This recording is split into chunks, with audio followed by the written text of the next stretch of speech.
Hi friends, welcome to SK Innovations. இன்னைக்கு நம்ம என்ன பார்க்க போறோம்னா ட்ரெண்டிங்ல இருக்கக்கூடிய லிக்விட் பரோட்டா எப்படி பண்ணலாம்னு பார்க்கலாம்.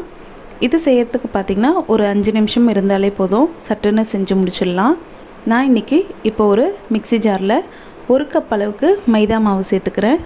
இது கூடவே 2 பிஞ்ச் அளவுக்கு ஆப்ப சோடா சேர்த்துக்கலாம். அடுத்து பாத்தீங்கன்னா 1 டேபிள் ஸ்பூன் அளவுக்கு சர்க்கரை சேர்த்துக்கலாம். சர்க்கரை பாத்தீங்கன்னா நல்ல கலர் கொடுக்கும். கூடவே தேவையான அளவுக்கு உப்பு சேர்த்துக்கிறேன். அடுத்து தண்ணி பார்த்திங்கன்னா 1 கப் மாவுக்கு 1 கப் அளவுக்கு தண்ணி சேர்த்துக்கோங்க. கூடவே 1 டீஸ்பூன் அளவுக்கு எண்ணெய் சேர்த்து 1 நிமிஷத்துக்கு இதை நல்லா ஓட்டி எடுத்துகிட்டு வந்துடலாம். இப்போ இதை ஓட்டியாச்சு, ஒரு பவுலுக்கு மாற்றிக்கிறேன்.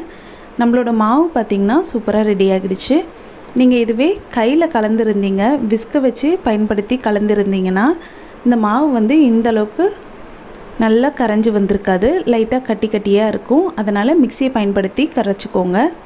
இப்போ இதை ஒரு பைப்பிங் பேக்லேயோ இல்லாட்டி பால் கவர்லேயோ இந்த மாவை கொஞ்சமாக விட்டு இந்த மாதிரி தோசை தவால விட்டுக்கலாம்.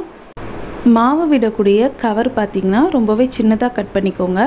கொஞ்சம் திக்காக, அதாவது பெருசாக கட் பண்ணிட்டாலும் மாவு வந்து திக்காக விடுற மாதிரி இருக்கும். அது வந்து இந்த ரெசிபிக்கு அந்தளவுக்கு நல்லா இருக்காது. அதனால் எந்த அளவுக்கு சின்னதாக கட் பண்ண முடியுமோ அந்தளவுக்கு சின்னதாக கட் பண்ணி இந்த மாதிரி நீங்கள் மாவு வந்து விட்டுக்கோங்க. இப்போ மாவு நல்லா விட்டுட்ட பிறகு ஹை ஃப்ளேமில் வச்சு இதை வேக வச்சுக்கலாம். இது பார்த்திங்கன்னா ஒரு 30 செகண்டுக்கு ஹை ஃப்ளேமில் அப்படியே வச்சிடுறேன். அதுக்குள்ளவே இது ஓரளவுக்கு வெந்துடும். அடுத்து லைட்டாக தேவைப்பட்டால் கொஞ்சமாக மேலே வந்து எண்ணெய் அப்ளை பண்ணி விட்டுக்கலாம். இப்போ பார்த்திங்கன்னா ஒரு சைடு வெந்ததும் இன்னொரு சைடு நம்ம திருப்பி போட்டு அந்த சைடையும் வேக வச்சுக்கலாம். அதுவுமே ஒரு 10 செகண்டுக்கு ஹை ஃப்ளேமில் அப்படியே இருக்கட்டும். இப்போ நம்மளோட லிக்விட் பரோட்டா சூப்பராக ரெடி ஆகிடுச்சு. இதே மாதிரி மற்ற மாவையும் நான் வந்து ஊற்றி எடுத்துக்கிட்டேன். இது பார்க்குறதுக்கு பார்த்திங்கன்னா அப்படியே பரோட்டா மாதிரியே இருக்கும்.